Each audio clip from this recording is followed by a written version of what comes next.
ese tipo es un titán como profeta. Porque la inmensa mayoría de los profetas respondían proféticamente al presente. Les va a suceder esto, pero lo planteaban dentro del presente. Pero Jeremías no. Jeremías vio el pecado de Israel y lo condenó y le dio por el pecado, les viene el juicio. Pero después les dijo el periodo de tiempo cuando el juicio iba a terminar. Y les dijo no solamente el periodo del tiempo, sino que les dijo lo que iba a suceder.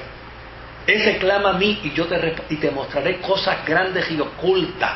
Fue precisamente que en Jeremías se dio una dimensión profética extraordinaria. Jeremías vio la enfermedad y vio la medicina, proféticamente hablando. Y ante un profeta como ese hay que quitarse el sombrero, ¿sabes? Qué tremendo. Hay que quitarse el sombrero. Ahora, fíjense que otro dato interesante encontramos. Una manera común de calcular este periodo es del 606 al 536 antes de Cristo.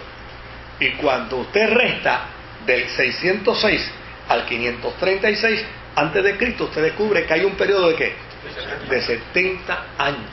O sea, en el 606 Jeremías lo profetizó.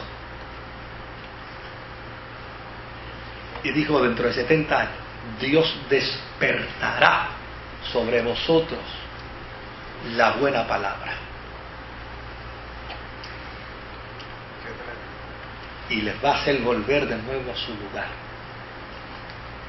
Y pasados los 70 años, aparece el decreto de Ciro. Lo que Dios promete, lo cumple. De hecho, esto pudiéramos vincularlo también con Daniel, porque Daniel también plantea el concepto de la profecía de los 70 años, ¿no? Y es precisamente esa fecha del cautiverio de Daniel y sus 3 amigos fue alrededor del año 606 antes de Cristo. Por lo tanto, esa profecía no solo de Jeremías, no solo de Isaías, sino también de ¿quién? De Daniel. Ellos 3 profetizaron el retorno de Israel. Y ese término, despertó Jehová el espíritu de Ciro, nos recuerda 2 pasajes muy famosos en Isaías. ¿Se acuerda que yo dije que del 1 al 39 denuncia los pecados de Israel? Y del 40, ¿verdad? Del 40 al 55 es las profecías de consuelo para Israel en el periodo del cautiverio, en el cautiverio. Ahora, veamos a Isaías capítulo 44 y verso 28. Y veamos a Isaías 45 del 1 al 4 y vamos a ver un dato interesante aquí. Primero Isaías 44 verso 28.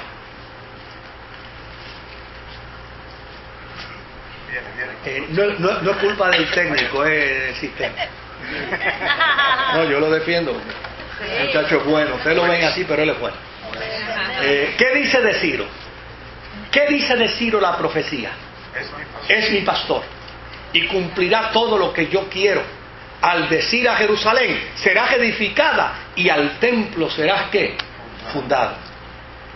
Es decir, que el profeta Isaías en el cautiverio, 70 años probablemente, 60 años antes, le digo, señores, viene mi pastor, viene mi siervo, viene mi ungido. Hay versiones que dice viene mi ungido, y él cumplirá todo lo que yo quiero. Y a fin de cuentas, el hombre conforme al corazón de Dios no es el santurrón. El hombre conforme al corazón de Dios es el que siempre hace lo que Dios quiere. Por eso Dios le dice a Samuel, cuando va a ungir a David, le dice, él siempre hará lo que yo quiero. Por eso es conforme al corazón de Dios. No es por ser santurrón. Los santurrones son un dolor de cabeza al reino. Eso son un problema a la fe. Es el hombre y la mujer de Dios el que siempre hace lo que Dios quiere, a pesar de ellos.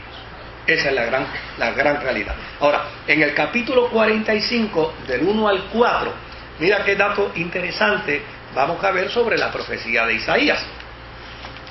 Dice, así dice Jehová a su ungido, a Ciro, al cual tomé yo por su mano derecha para sujetar naciones delante de él y desatar lomos de reyes, para abrir delante de él puertas, y las puertas no se cerrarán. Yo iré delante de ti y enderezaré los lugares torcidos, quebrantaré puertas de bronce y cerrojos de hierro, haré pedazos y te daré los tesoros escondidos y los secretos muy guardados, para que sepas que yo soy Jehová, el Dios de Israel, que te pongo nombre por amor de mi siervo Jacob y de Israel mi escogido. Te llamé por tu nombre, te puse sobrenombre, aunque no me conociste.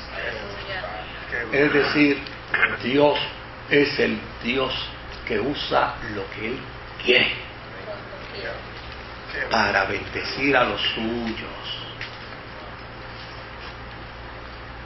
para bendecir a los suyos. Y cuando les llama a su siervo no implica nada que un esclavo, alguien que Dios fue y dice, ok, ahora tú vas a ser un instrumento de bendición para la gente a quien yo quiero que tú bendigas. Eso es todo.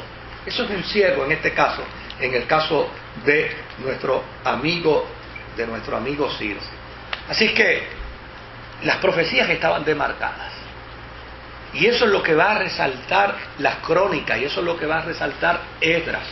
Va a decir, mire, los datos históricos son innegables, pero dentro de ese dato histórico está la mano soberana de Dios. Porque a fin de cuentas, Dios es el que pone y es el que quita. A lo mejor pone lo que no nos gusta, pero Él lo pone. No lo que conviene. Y a lo mejor quita lo que no hubiéramos querido, pero Él lo quita. Él es el Dios que tiene el control soberano. A lo mejor yo no lo entiendo, porque yo pienso que Dios gira alrededor de mí. Y yo tengo que decirle que la historia gira alrededor de Dios. Entonces, como yo no soy el que hago la historia, probablemente la decisión que Dios toma a mí no me es favorable, pero probablemente al propósito de Dios es favorable.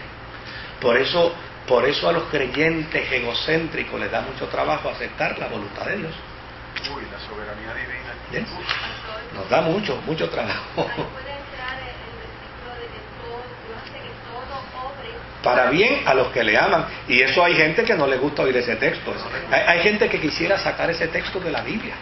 De hecho, hay gente que ha venido donde me dice, pastor, yo tengo... Y no me venga a decir que... Pues no te digo nada, lárgate de aquí. ¿Para qué vas entonces a venir? Si no le crees a Dios, no le crees a la Escritura. Porque hay gente que piensa que el mundo de Dios gira alrededor de ellos. Que Dios tiene que hacer lo que a ellos se les ocurre, lo que a ellos les plazca. Mire, hay decisiones que Dios va a tomar con un individuo que a mí no me gusta, pero probablemente, ¿sabe por qué Dios las toma? Porque va a beneficiar a otros. Y Él es el que decide.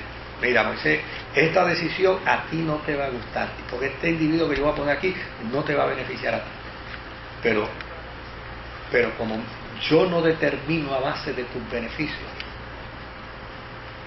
determino a base del propósito y de la voluntad mía, y yo cumpliré siempre mi propósito, pues entonces yo pongo a ella. O sea, y eso es lo que dentro de una fe cristiana sana, madura y responsable necesitamos entender.